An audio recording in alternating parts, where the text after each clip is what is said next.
ہمیں جوائن کر رہے ہیں برطانیہ سے اطہر کاظمی صاحب، سینئر صحافی ہیں، گزشتہ 15 سال سے زائد کا صحافتی تجربہ۔ میر اکرام صاحب یہ بھی ہمیں برطانیہ سے جوائن کریں گے، سینئر صحافی ہیں۔ فرانس کے دارالحکومت پیرس، جس کو روشنیوں کا شہر کہا جاتا ہے، آج وہاں سناٹا ہے، وہاں سے صاحبزادہ عتیق صاحب ہمیں جوائن کریں گے۔ اٹلی جو سب سے زیادہ متاثر ہوا ہے پہلے یورپ میں، اب وہ چین سے آگے نکل چکا ہے اموات میں، وہاں صاحب وائس آف امریکہ کے ساتھ منسلک ہیں۔ اور اسپین سے ہمیں ڈاکٹر قمر فاروق صاحب جوائن کریں گے۔ اسپین بھی دوسرے نمبر پر ہے اس وقت یورپ میں جو متاثرہ ممالک ہے۔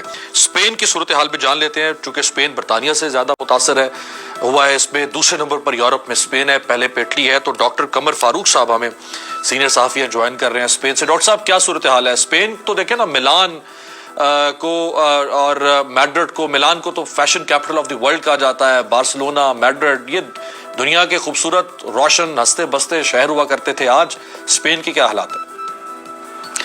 جی، اسپین کے اندر کرونا وائرس سے جو صبح کی اطلاعات ہیں اس کے مطابق 1800 کے قریب کرونا وائرس کے ہاتھوں لوگ اپنی زندگی ہار چکے ہیں، اور وسیع پیمانے پر اس وقت نے اعلان کیا ہے کہ جو ایمرجنسی 14 مارچ کو ہم نے 29 مارچ تک کی لگائی تھی، اس میں ہم توسیع کرنے جا رہے ہیں۔ اگر وہ اس ایمرجنسی کو توسیع دیتے ہیں تو یہ کل انہیں کانگریس سے اور ایوان زیری سے اس کی منظوری لینا پڑے گی۔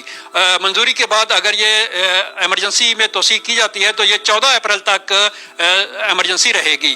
اس کے علاوہ بار بار یہ کہا جا رہا ہے، وزارت صحت کہہ رہی ہے کہ عوام گھروں میں رہے، گھروں سے باہر نہ نکلے۔ باہر نکلنے سے اس کا کرونا وائرس کا جو پھیلاؤ ہے وہ رک نہیں سکتا۔ اس کے روکنے کا صرف ایک ہی طریقہ ہے کہ لوگ گھروں میں رہے، اور لوگوں کو گھروں میں رکھنے کے لیے پولیس سخت انتظامات کر رہی ہے، سختی سے پیش آ رہی ہے۔ یہاں تک کہ پولیس نے ایک پرفارما بھی جاری کیا ہے جس کے مطابق کہ اگر کوئی بندہ باہر نکلنا چاہتا ہے تو وہ پرفارما ساتھ لے کر نکلے اور اس میں بتائے کہ وہ کس وجہ سے باہر نکل رہا ہے اور وہ کہاں سے کہاں تک جانا چاہتا ہے۔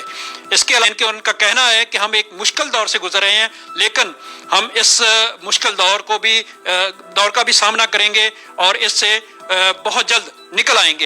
وزیر صحت کا بھی کہنا ہے کہ جی ڈاکٹر صاحب